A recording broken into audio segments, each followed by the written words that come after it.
Hey Thumpers, welcome back to another film review from Hyper RPG. Today, we are reviewing Guardians of the Galaxy Volume 2 from writer and director James Gunn, the 15th, 16th, 17th, I don't even know. I lost count of how many more movies they made in the last 15 years. There's been so many. Who knows? I'm very, very excited to talk about this movie. There's so much to digest. 15th, I think. Probably. I just did the math. It's 12 because it went 6 and 6, and then Captain America: Civil War, Doctor Strange, and then this Guardians of the Galaxy Volume 2. Boom! There you go. Fun factoids. We don't need the internet. I'm Adam Havoc, and I'm joined here with Agustin Rios and Hector Navarro, and I'm so excited to get into this. Let's spoiler talk. Me too. Yes, talk about it. This is going to be a spoiler conversation, so you have not seen this movie. Make sure you guys check out this non-spoiler review that Hector did a few weeks ago. He saw it. He got to see it quite a few weeks ago.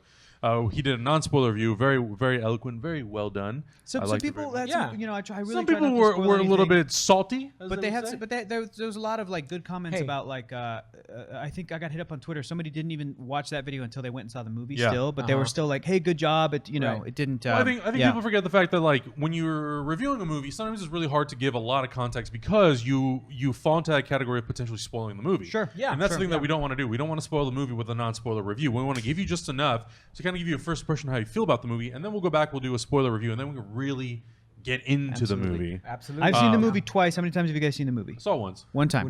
One time. And I saw it in 3D. The 3D was dope. I didn't see it in 3D. The 3D was dope. So we'll talk about it. Outside of a few little things here and there, I was like, yeah, this is much better than 2D. This is an interesting movie as well because unlike all the other movies in the Marvel Cinematic Universe, this one really stands on its own. Yeah. It's not really beholden to the timeline of the MCU. It doesn't take place in sort of a real time. It only takes place, I think, a few months after Guardians of the Galaxy Volume 1. 2 months. So technically, this is kind of interesting in 2014.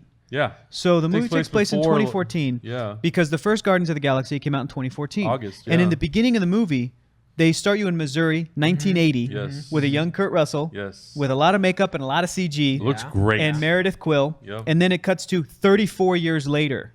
So Star-Lord is 34, but that means it's also the year 2014. Yeah. It straight up said 34 years later. It didn't say 37 years. Yeah. It didn't say it's 2017. Right. So in 2014. So by the time this movie ends to next year's 2018, 4 years rather, I think is about the time it's going to take place between Guardians 2 and when we see them in Avengers Infinity War. Right, so that means that Groot will probably be grown up into something else. This movie, unlike the Volume 1, was written and directed by James Gunn. The first one was written by James Gunn and Nicole Perlman, who really built, I guess you would say, the first version of this movie. Correct. Then he came in and kind of added his James Gunn flair to this. Second movie, he's really in control of the whole thing from beginning to end. Same cast: Chris Pratt, Zoe Saldana, Dave Bautista, Vin Diesel, Bradley Cooper, Michael Rooker. Who else we got in there? We've Sean got Gunn. Karen Gillan, Sean Gunn. All these people who saw in Volume 1 coming back. There's even a cameo by the guy that played Peter's granddad. Yes. He was driving the truck for 2 seconds when the shit was happening on Earth behind the Dairy Queen, Oh, and he got stopped up by the truck for 2 seconds. And I'm like, that was a deleted scene, probably. And he was dancing in the credits for 2 seconds, along with the oh my God, what's his name? The Grandmaster, I think, the Jeff Goldblum character. Oh yeah. The one that we're not going to see until Thor Ragnarok. Yeah. This movie tries to introduces a couple of other characters. We've got Mantis, played by Palm Clementif. We've got Ego, the Living Planet, played by Kurt Russell, and we get a lot more with Karen Gillan's Nebula. So first, let's talk about the things that were the positives for us. What were some things about this movie that you really, really enjoyed? The thing that struck me most about this movie was that I feel this is the most comic book-y movie that we've seen so far.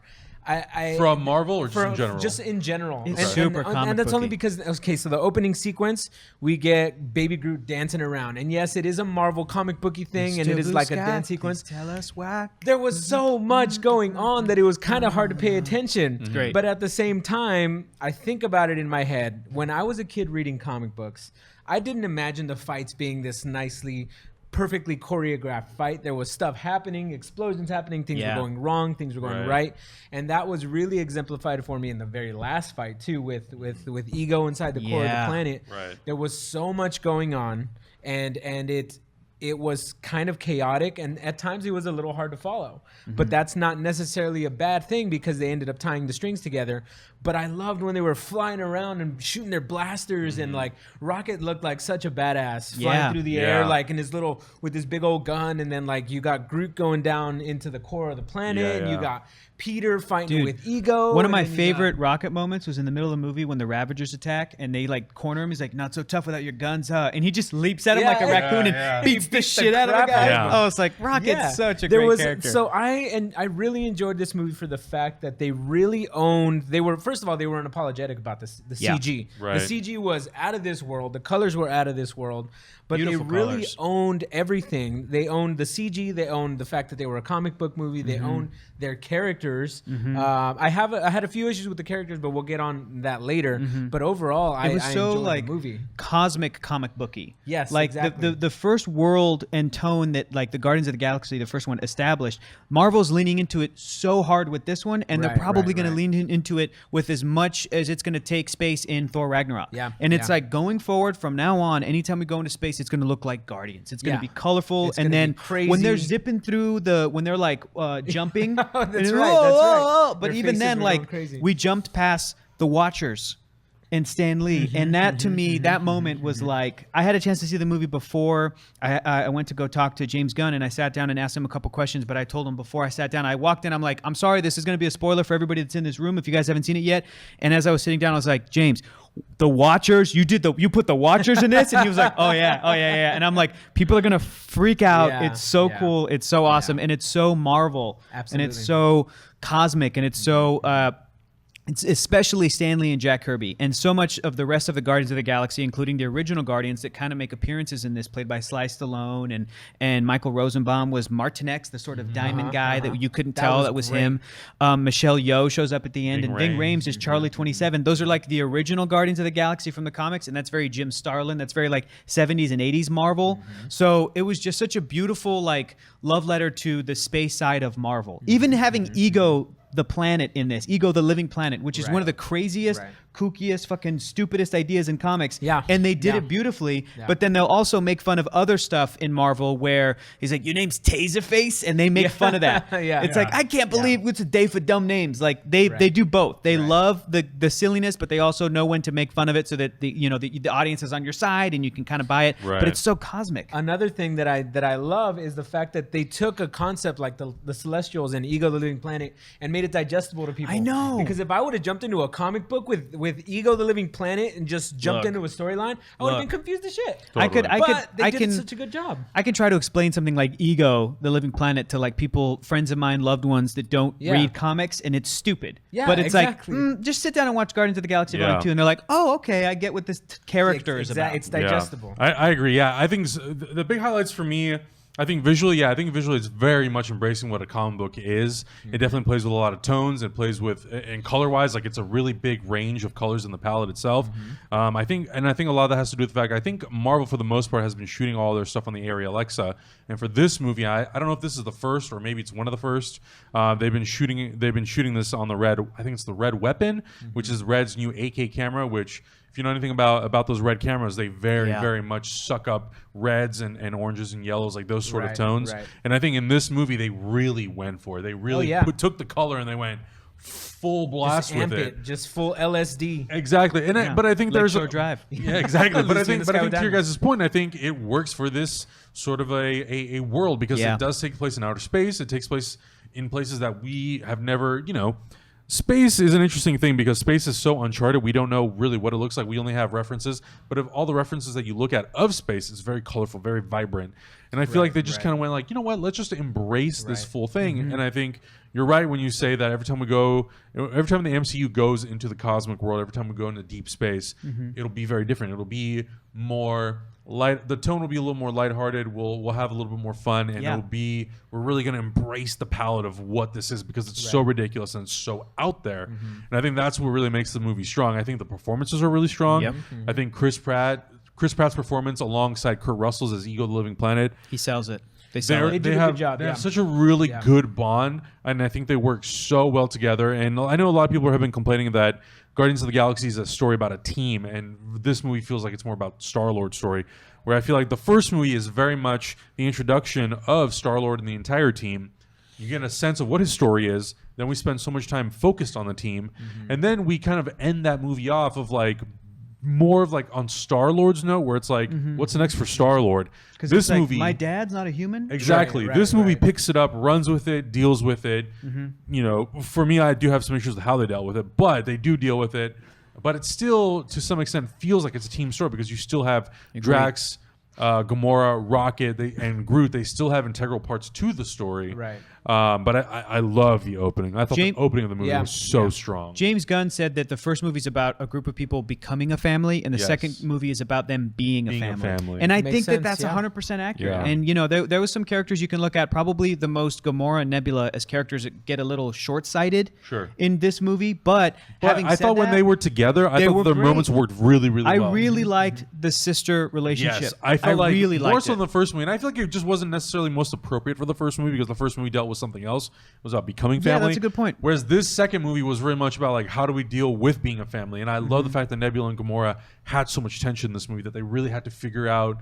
They had to figure out where they see eye to eye and kind of make those alliances work together. And I can't wait to see how their relationship. Yeah. What the effect it has for the greater Marvel Cinematic Universe, especially because we know that the Guardians are coming to Infinity War. Is Nebula going to come with them? What I sort of think she's going going to be in Infinity War, but I have a think so, question for too. you guys. Yeah. I have a question. Who do you want to see potentially kill Thanos? Nebula? The way she says at the end of this movie, Right. where she's like, I'm going to destroy him because of all the things he did to me? Or Drax, who said at the end of the first one, like, Yeah. it's Thanos who I have to kill. It's not Right. Ronan. He killed my family, and once I kill Thanos. Which of those two characters would you want to see take out Thanos or neither? Why not both? Ah. I think that's the thing. I think a lot of the weight of Avengers: Infinity War is going to be about the Avengers and the Guardians setting aside their differences, coming together and uniting to defeat one common enemy. Right. So there's a bit of closure for everyone because Thanos at this point has kind of affected everything that's happened in the Marvel Cinematic Universe. Giving some weapons the to comic Loki. book Yeah. purist in me wants it to be Nebula because it's Nebula. So if you're not familiar with the comics, Nebula is the one who ultimately destroys Thanos. Yeah. And it's done in kind of non-tradition. It's not a combat. Like Yes. she kind of tricks him into giving up the glove and there you go. Like that's how it happened. But at the same time, I feel Drax. like Drax. So his whole arc is Yeah. based on That's the his murder of his mission. family. Yeah. You know, and it's based on the rage he has towards killing Thanos, and I feel like he needs some sort of redemption. Yeah. Some Because, closure, because in this movie, I feel like he was skating along and like coping with it because he had some pretty deep conversations. It was great. Of like Oh. coping with, the death When of his Mantis family. like touches him and she Exactly. starts crying When they're because out he's on the just stairs thinking about his And daughter. he's calling her ugly. He's like, you're the most hideous thing I've ever seen, which is hilarious. You are beautiful on the inside. He starts gagging. Yeah. I just thought of being with you physically. No, Drax, I don't like you like that. I don't. Oh man! Listen, the But other things anyways- that I loved about the movie too were a couple of different moments, and one in particular. But for me, I thought that Yondu and Drax steal the movie for me. For me, and it's it might be Drax It's for tough- me, but it's a- they're it's a up there. toss-up, yeah. They're And both Michael so good. Rooker did such a good job with a character that the seeds were already planted in the first one. If you go Yeah. back and watch that first one, I did. It's not I crazy. saw it on TV. And It's then I was not like, crazy to have him be the father figure in the second because Right. even though he's hunting down Peter, he's boy calling you this, and at the end of the first movie, when he opens the thing and sees it's a little troll doll, he smiles. He's not smiling because I'm gonna kill this guy. Yeah. He's smiling because it's like he's my boy and he tricked Yeah. me. Yeah. He pulled one over on me. I And taught there's him little good. moments. There's Yeah. little moments, like And I think, throughout and I the think, thing. I think a lot of that doesn't really work without the second movie. I think you Totally. look at They Yondu in the enhance first each movie. other. Absolutely, you look at Yondu in the first movie, his relationship with Peter Quill, and you look and you see like he's kind of a dastardly dick. He doesn't really care about Peter. But then you see the events of the second movie, and then you go back and you look at it in retrospect, and you're like, no, he is like Yeah. he does feel this fatherly Yeah. love towards this He character. just doesn't know how to do not it. even, Exactly. maybe not of love, just a connection. A connection He of some has a kind, yeah. bond with A with care. Because throughout the whole first movie, he keeps bringing up, he's like, everybody wanted to eat you, boy. Yeah. They never tasted Terran before. Yep. And it's like, that's his way of saying, hey, I looked out I for you. I defended you, I watched you. protected you, Which yeah. brings me to my favorite part of the movie, my favorite moment. To me, the whole movie hinges on this moment, and for me, it worked 100%. Earlier in the film, we hear Fleetwood Mac the Chain, as the team separates and they're leaving Rocket and he's mad and Star-Lord says to him, you know, if you're trying to piss off everybody, it's working, and he leaves, and you're just like, oh, that breaks my heart a little bit. Then we get to when the first time I saw the movie, Yondu says, you think I use my head, boy, when I fly my arrow? I didn't use my head. I thought they were gonna make a dick joke. I thought he was telling him like, I use my dick, and then I thought Star-Lord was gonna be all dick moves this, but when Yondu's getting smothered by rocks, he goes, I use my heart, and he gets covered up. And then it's Is that what he Star-Lord. said? He says, I use my heart. And because it's Star-Lord, and he's like so defeated, and everybody's getting crushed. Right. And you can kind of hear the like there's like a lull. There's like no music, and it's just cut to Meredith Quill and her son listening to music. Cut to Peter Quill as a little boy and Yondu showing him something in the woods. Cut to him and Rocket flying, which is what everybody laughed at. Cut to him and Drax laughing, him and Gamora dancing from the first movie, and all of a sudden you're just like, oh god damn it! Like it could choke me up right now. Just it's heart, his heart. So when you hear just the Fleetwood Mac, the chain, and it comes back, and he says, "You should have never killed my mom. If you don't love me now, how's the lyric go?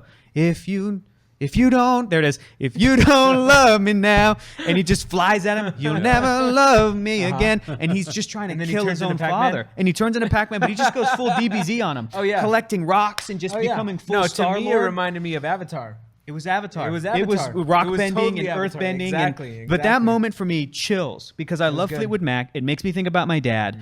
Like the whole Kurt Russell side, the whole Yondu stuff, all of it was just this father-son story. That's what the movie is. And father-son stories always make me cry. They always work for me in movies when they're done well. So for me, everything hinged on that moment, and it was perfectly executed. And then the rest of the movie, like, just worked to serve that moment, and loved it. Favorite part of the movie. Favorite part of the movie. Some of the things I really like, I thought the visual effects. This was a movie that was filled. Every frame was filled with stuff. Yeah. Whether it was ships, characters, environmental things. Action, like there's just so much happening and so many. It's a movie that you digest it once for the story, but then you go back and you spot so many additional things in concurrent viewings. And I think to me that's the biggest difference between this movie and the first movie. And it could be a budgetary thing, could be a time thing, whatever it is.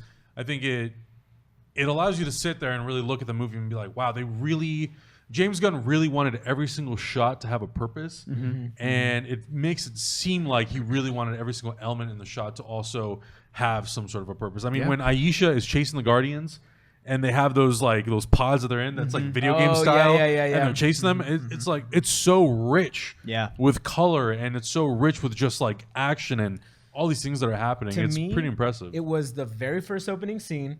First like 2 minutes of the movie, I was like, "Oh, I'm gonna need to watch this again." Because there was so much stuff happening in that opening sequence. I feel like I need to watch that end fight scene again. There's such big scenes, and I agree with you, Adam.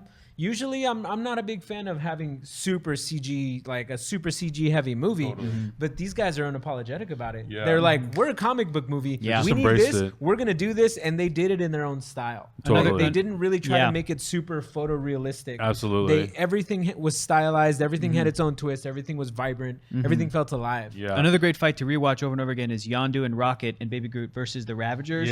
When he finally like so good. I'm glad you guys finally saw that. Come a little bit closer. So good. I saw that scene like a year ago. And I was like, everybody needs to watch this. That's great. I think the big standout for me, though, at the end of the movie when Yondu bites the dust. Oh, yeah. It was such a strong, impactful, powerful moment. I was not expecting it, honestly. I didn't think that Peter would lose both of his fathers, one being his dad, one being more of a father. You know what did it for me? It was the way that Chris Pratt's acting. Yes. Because when they're both up in space, I knew what was happening. I knew what was going to happen. You hear it coming. And it's not even Yondu's last line where he's like, you know, I wasn't your father. I may not have been. He may have been your father, but he wasn't your daddy. It's not even that line. It's the fact that Chris Pratt's going, no, trying to figure out how to save him. And he's crying. And then the last thing Yondu does before he fucking dies is he just hold his face. He just wants to look at his son.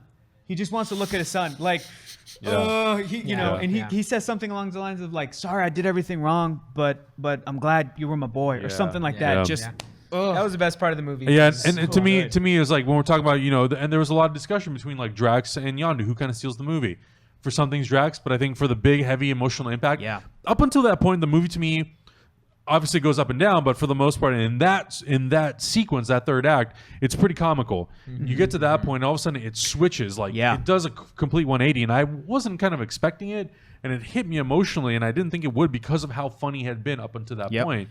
Yeah, and so I was really surprised with it. Oh, yeah, Michael Rooker to me was a standout in this movie. Also, that scene he had, those lines he exchanged with Rocket. Yes. That helped set up that last moment because he goes, "You can't fool me, boy. I know what you are because you're me." That was good. It was cool to see how they were trying to build relationships with different characters and how they kind of affect the story, and then you kind of see you kind of see the payoff at the end of the movie, which I thought was really, really good. The last shot, technically, before all the end credits start, the last shot is of Rocket Raccoon, and he cries one tear because he's seeing the Yondu funeral. The fireworks. That was a beautiful. It's a good little nice little relationship. tribute to that character. Yeah. So let's dovetail off of that and talk about one of my biggest gripes about the movie. Yeah. One of my biggest gripes about this movie was I felt like the jokes were lazy this time around. Like super duper lazy, specifically because they went into poop and dick jokes.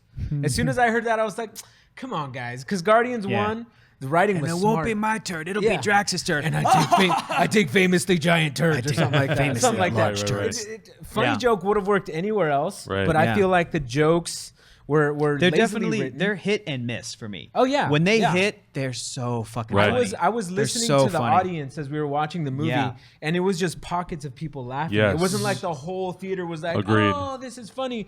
It was people who were really into the movie. They were like, "Oh, this is great." But for me, I was like, "Oh, that joke kind of felt out of place." And then the rest of the movie, I was more conscious of jokes falling out of place. Gotcha. And that's basically my biggest gripes. And I feel like the jokes undercut several very important moments as well. Like emotionally impacting moments, I feel like would have been stronger if they wouldn't have had Star-Lord make that joke, or something like that. There Or was Drax several, or somebody, or Drax yeah. or somebody. Yeah. So that I was saw- my I biggest saw that gripe. critique. I And saw that critique, I sure. never, and you guys know me. I love comedy. I love to laugh. But I feel like this time around they took the comedy, bumped it up by 10. Yeah. And they were just like, "That's what we're getting." Yeah. Like, we needed a poop joke right there. Yeah. Man. And it didn't really, but That's funny. I mean, I don't disagree with you because I think you're absolutely right. I think that those are all valid criticisms. I feel like, to me, this is the funniest Marvel movie so far, only because the stuff that's funny, the stuff that's up to 10, it hit so hard You're for right, me. you're right. When they come back and little baby Groot just pukes, like there's some moments that are so funny. But there was absolutely like a lot of stuff that relies on that sort of awkward.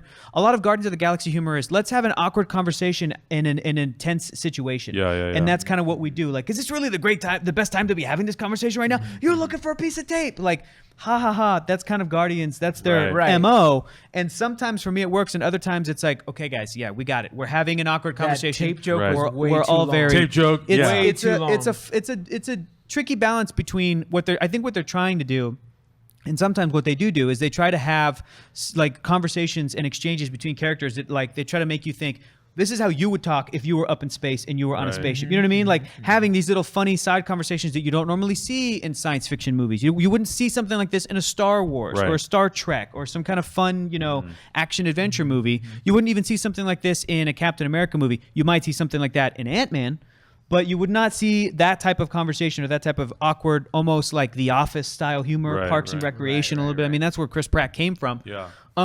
So for me, sometimes it does work because that casual nature is what makes these characters feel real. But other times, you're definitely like, guys, you're just pushing takes it. you out of Yeah, it. like if I were in this situation, I would not be having this out of place, awkward Exactly. conversation. I would be like freaked out of my mind and doing this thing. So it's and I think very similar to you. I think we talked about it right after the movie was over. I think that's the biggest thing for me is like I love humor in movies. I think it's needed for some movies. I think it adds levity to heavy drama in a movie. But I do think that there are times where the jokes don't necessarily service the story, and I feel like there are a handful in this movie that don't necessarily service the story, and I would prefer to take a step back from those and let the characters have the emotional moment, especially at the end when Yondu passes away and Star-Lord's giving his big speech, and we have to kind of bookend it with a joke, and to me it just wasn't necessary. The Hasselhoff joke. Yeah. Like when he's trying to give his I dad like a that. eulogy. I See, like that. I didn't like that. And Yeah. thinking about it now, I'm like, okay, this is how Quill relates to things Right, with right. David Hasselhoff. But at the same time, have a moment. You know, like have a moment with those two characters. To me, the one thing that I relate to is like Ant-Man. I think there's the scene with Hope Van Dyne and her father when he's telling her how her mother died.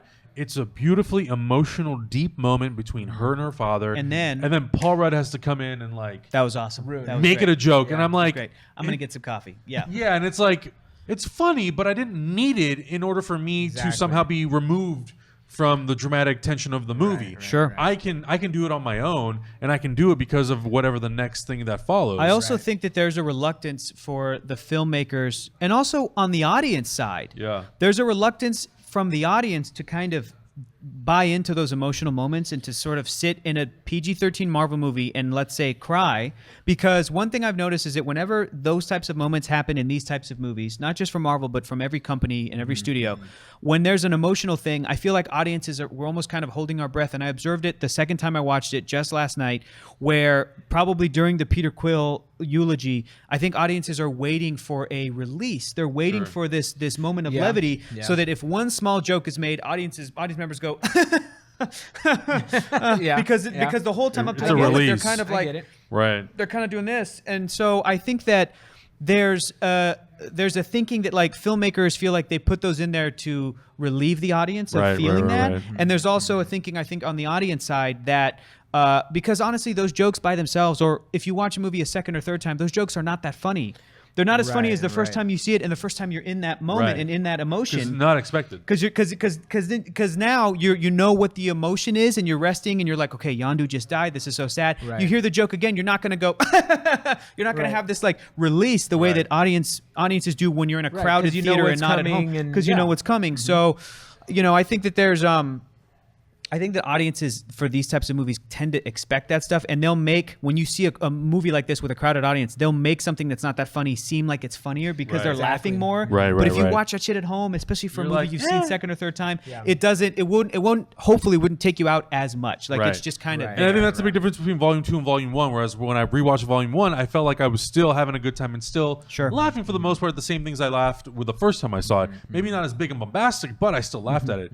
I feel like with this movie, if I were to go back and watch it again, I may not laugh at all like I did the first time. And I think that to me, like Deadpool. I don't want to say it's necessarily like a huge negative for the movie or that takes me out of the movie, but it's kind of a letdown because I would like to be able to revisit a movie like any sort of comedy like Dumb and Dumber, Ace Ventura, and laugh at the same jokes that I always laughed at for the last 20 years. I saw it within a few weeks of each other, the first and second time, and the second time, I mean, I liked it even more, and I think hopefully this will happen to you too. I think it was because I just love these characters so much that I enjoyed the character moments more than I enjoyed the jokes the first time I watched it. Does that make sense? Because again, I know the jokes now. That now I'm watching it and I'm like, dude, this scene between Rocket and Yondu is so good. This scene between Mantis and Drax is so good. This scene like that I can enjoy that more. I think you're right. A lot of the things you brought up earlier in the review were things that I didn't process or that I didn't think about in the moment. And I think it's mainly because I'm still a little bit hung up on the fact that I don't think this movie was as charming as the first one. It's not like it wasn't there. That first one was lightning in a bottle. Yeah, it was definitely lightning in a bottle, but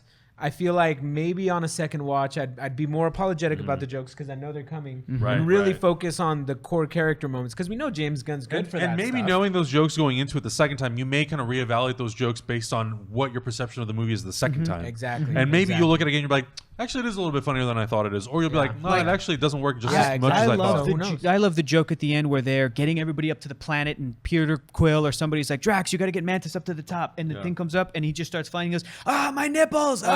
Because they set it up earlier. Like, I thought that was great. I thought that was great. He said he doesn't wear that because it chafes his nipples. Right, exactly. I was like, oh, that's great. Which just made me laugh, I think, a little bit harder during the opening scene when he's like, it makes my nipples, I have very sensitive nipples. I probably laughed harder than anybody else in the theater because I'm watching the movie for a second time and I'm like, that's gonna pay off later. Like I know that it's a thing. The other big thing for me that was, I don't want to say it was a letdown, and it wasn't anything that kind of ruined the movie for me, but I really don't like when we do these movies and we meet important characters that are very important to a character or a story, and then we do the bait and switch where the character ends up being a bad guy. And that's kind of where we end up with Ego the Living Planet. Ego was a character that was built up, and Peter Quill really wanted to idolize his father. He wanted to know who his father was. We built up this character. We built up this relationship. Mantis is the one character who's kind of like very apprehensive and very, very resistant to tell the Guardians kind of what his real plan is. So already there, I'm already like, oh, great. So is this character going to become a bad guy? Is this kind of what the shift is going to be? To me, that was one thing that I really did not like about the movie. I would have preferred if they wouldn't have gone that route. I would have preferred if there was some other, third-party threat that would have came into the movie. Yep. Something else, something that wasn't Ego the Living Planet, and maybe if Ego the Living Planet sacrificed himself at the end of the movie, and then have Yondu kind of then pick up that father mantle. Yeah. So that to me was a downside, along with God, what was the other thing? The other thing was, well, you guys can talk on that and let me know how you feel about that. I really liked it. Keller asked me, how's the bad guy? Is the bad guy good? And I said, this is one of my favorite bad guys in a Marvel movie. And he's like, who plays the bad guy? Which actor? And I was like, I'm not going to tell you because it will yeah, my son, Kurt Russell. It will ruin the movie. And for me, I totally get what you're saying. And it would have been interesting to see them go in different ways. I mean, the fact that the Ego is Star-Lord's father instead of another character is already different from the comics because there's another character named Jason of Spartax who's just this other humanoid-looking alien character, but he just looks like a dude who has a similar origin. He comes to Earth, blah, blah, blah. Different from the comics. So, like, it would have been interesting to see what other kind of directions it could have gone in. But I loved the how technically evil this guy was, like more evil than most evil characters we met up to this point on a huge cosmic scale. It's a personal story, but also the fact that every planet that he dropped those little spores on has this little thing happen at the end, this big bubbling thing. So like basically the whole galaxy was in trouble and they were still able to save it, made it like bigger in scale for me than the first movie, which was just Xandar getting attacked by Ronan, right? So I really liked what they did. I knew that it was when they got Kurt Russell that it's probably going to be a one and done. He's an actor just like a Robert Redford, not a franchise guy. He's not a franchise guy, right? It's like they got Robert Redford for Winter Soldier, and you're like, he's probably going to be in just this movie, and that's it. They got Glenn Close for the first Guardians of the Galaxy, or Lee Pace to play the villain in that one, and it would be great to see these actors come back again and again. I'd love to see Hugo Weaving come back as Red Skull. I have my favorites, but like I'm hoping Cate Blanchett as Hela does not die. Like I hope Hela is like a thing. Hela's not gonna die, dude. But it's in the same way that we have like Loki and all these really great villains. But I thought that Kurt Russell did such a good job, and I just loved the emotional moment of you shouldn't have killed my mom. For me, kind of made it work for me. So that was the other thing that. So there are two other things that I problem. To me, I hate the exposition that we've kind of been seeing a trend in movies where it's the exposition done through like these models and these like Man of Steel did it. Yeah. Guardians of the Galaxy Volume 2 did it, where it's like the weird mannequins that he has. Like weird mannequin exposition. I'm like, I don't need that. Yeah. The beautiful thing, and I said in the Logan review, the beautiful thing about Logan that I love when we talk about the Manchester incident, we don't show it. It's all up to us to interpret what that history is. And I prefer when we really focus on two characters having a dialogue where the camera is really just focused on their scene, the emotional context of what's happening in that scene and what they're talking about. So the audience is fully invested, because I feel like a lot of people are watching this movie. Not everybody, but there probably are people who are so focused on what the images are showing you that they're not really processing what he's saying. Yeah. And it may lose you in the story. And at the end of the movie, you're like, wait, but what was his whole plot again? Right. I really wish that movies would just focus on the character explaining what it is and having a really driven, emotional scene with another character. The other thing that I really didn't like, I honestly did not like that idea of implanting Peter's mom with the cancer, because to me it was like, did we really?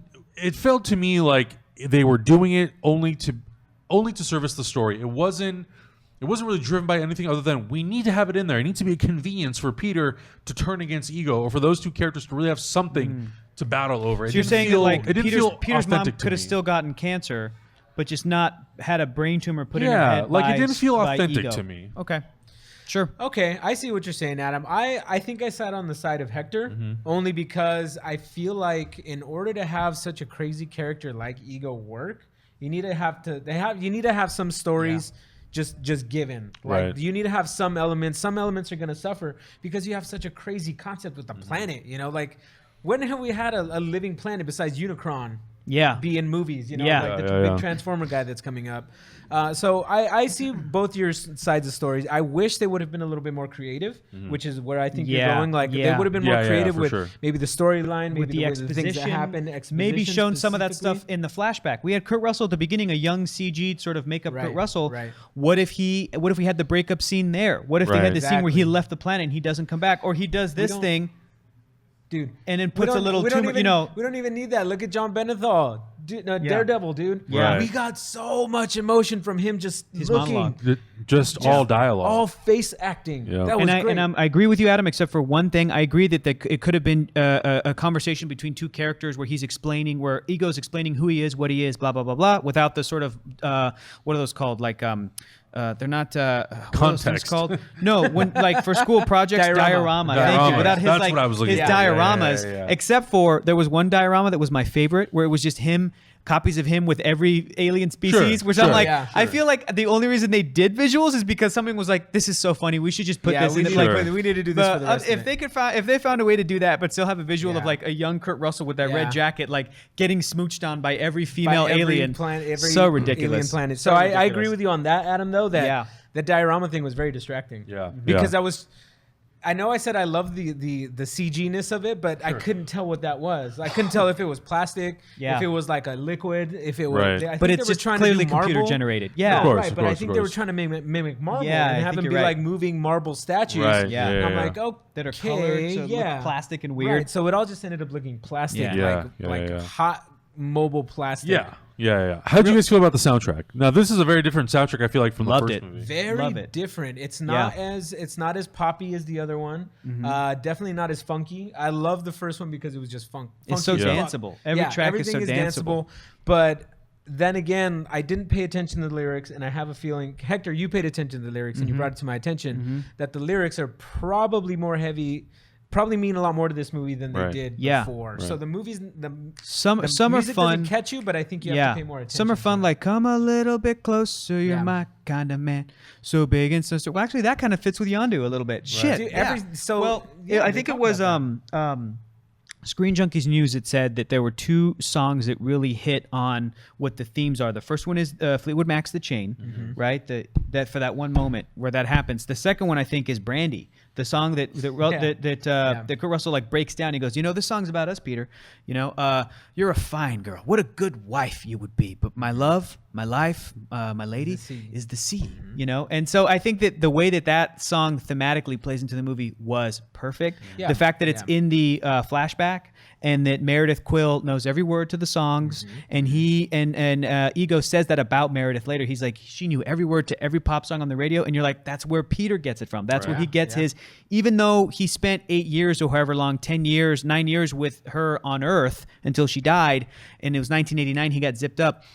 He still has it like genetically this power to like love the music and to always pick the best song and know all the words and everything. So I thought that thematically Brandy, and I've been listening to the soundtrack over and over again, and every time I get to Brandy and every time I get to The Chain, but every time I get to Brandy, I'm like, this is Ego's song. This is the movie. That Ego's a character who is so full of himself, Ego, that he thinks that the only thing that is worthwhile doing is to just make himself every planet everywhere across the galaxy. He meets life and he's disappointed. He meets Meredith and he doesn't give a shit about her. And that's kind of the theme of, and she loved him, and that's kind of the theme of Brandy, which is real sad, that she loves a man who isn't there. On Brandy's neck, there's a locket made of finest silver from the north of Spain that carries the name of the man that Brandy loves. The sailor said, Brandy, you're a fine girl.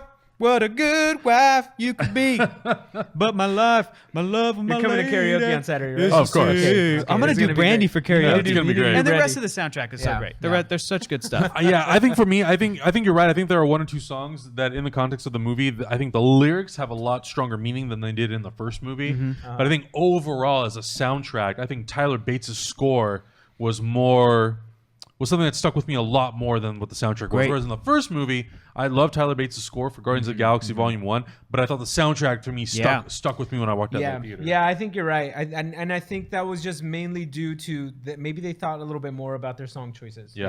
Whereas in the first one, the pop songs overshadowed everything because they were so catchy and so funky and so everything. But overall, final thoughts on this movie, since we don't want to go for too long. Final thoughts on this movie. I really liked it. Did not love this movie. It didn't have the charm of the first one. But overall, I would recommend everybody to go watch this movie. Yeah. I think it's a good one. I think it's a good addition. I don't think it's as good of a movie on its own as the first one. I think, again, that was lightning in a bottle, and it was so well done. Thankfully, though, that James Gunn was working on this one, writing and directing by himself. We don't have Nicole Perlman. We'll never know what she contributed to that first film, but it's in good hands. I think that James executed his vision. I think that the cast was fantastic, and I also think that looking at this movie, more than any other sequel in the Marvel Cinematic Universe, this really does feel like parts 1 and 2 are part of a large 2-part movie. Yes. You know what I mean? So, like, I 100%. think they enhance each other, like we talked about a little bit. I think that loving and knowing the first one makes the second one better and vice versa. So it's tough for me to go that it's not as good as the first one, because I just feel like it really is part 2. It's like it's connected to It's it. a It's like continuation, 1.5. It's like Superman the movie and Superman 2. It's They're all- very it's connected. all Very one big connected. thing, It's yeah. definitely a continuation. So it's up there for me for like the top 5 Marvel Cinematic Universe movies, depending on how good Volume 3 is going to be. This could take it for the best trilogy. Along with Captain America has a solid trilogy, and people really dislike Iron Man 3 and 2. But Iron Man 3 is good. Iron Man 1's fantastic. There's nothing else that really comes close to like the continuity and the sort of consistency between installments of a like a subcategory franchise in the Marvel Cinematic Universe. Right. Volume 1 and 2 so consistent. So not as good by itself, but I love this movie. I loved it. I love this movie so much, and I liked it even more the second time. And I'll probably be rewatching it again and again. I love these characters. Yeah, that's how I feel about Guardians of the Galaxy Volume 2. I think I liked it. I liked it a lot. I liked it so much. I didn't love the movie. I do think that it didn't have as much of the charm as Volume 1. I think there are characters who are more charming in Volume 2 than they are in Volume 1. Yep. I think some of the plot points in Volume 1 work a little bit better. I think there are things about the villain that work better in Volume 2 than they do Volume 1. I think some of the motivations work a little bit better. But I do completely 100% agree. I think that these two movies are really one big major story. Yeah. I love the fact that even though it takes place in the Marvel Cinematic Universe, it's allowed to be its own story. Yeah. I don't need it to be like Volume 1 was, where it's interconnected with Thanos and all this kind of stuff. Right. To push that narrative of Infinity War forward, I'm Yeah. glad that they let James Gunn just kind of tell a story in another corner of the Marvel Universe where it's like, Yeah. you know what's coming. You already know that Infinity War is going to happen. You know the Guardians are going to be in it with the Avengers. We don't need to focus on it. It's going to happen. Let's just tell a story that's very independent, that we can focus on these characters, their stories. Overall thoughts, I think it was a really good time. I think you guys really love it. I saw it in 3D. I really liked the 3D. Minus a few little things that I think only you and I and a few other people will notice. I caught a couple little things too, but I was like, nah, overall it's Yeah, so I think great. overall It's people so won't great. notice. I had a really fun time with it. I thought they really tried to use a lot of the environmental things in that universe to really make the 3D pop. And then I think also the color, obviously, and things like that. There's a lot of elements that really make it a really fun movie. And Sylvester Stallone is not part of the Marvel Cinematic Universe, which is awesome. Now we have Sly Stone. Come on. And Yeah. Bing Rames. Oh. And Bing Rames. Yeah. Biggest bummer, no Yeah. Tango and Cash. No Tango and Cash? That's one thing I wanted. And I thought Great. Mantis was What did great we too. make of all of the post-credit sequences? Kraglin maybe going to be the next Yondu with Sure. a little thing. Maybe. That's fun. I thought the post-credit Aisha. scenes were great. I thought the little tease to Adam Warlock, the Yep. original Guardians, Yep. the stuff that they had with Teenage Groot was hilarious. on. And I love, and that's another thing. Again, that's why I really like this movie. The fact that it does not have to tie in the Marvel Cinematic Yeah. Universe. Right. It's not a teaser for Thor Ragnarok. It's not a teaser for Infinity War. It's these little chewable, little fun things for Guardians of the Galaxy Volume 2, maybe going into 3. Who knows? Yeah. It's just, for me, the biggest question is Adam Warlock, and why are we going to care about him before Infinity War? exactly. We've Because heard don't know. he's not going to be in Infinity War.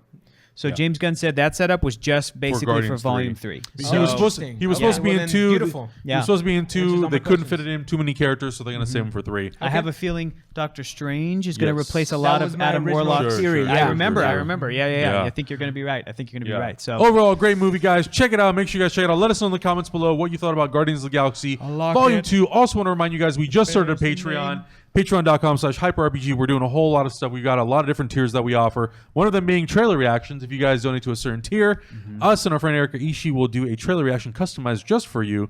Make sure you guys check it out. Links in the description below. Also, make sure you guys subscribe right here to HyperRPG. Check out all the latest videos that we are doing. So much good stuff. We'll catch you guys in the next review. It's good to be back, you guys. Bye. Aw.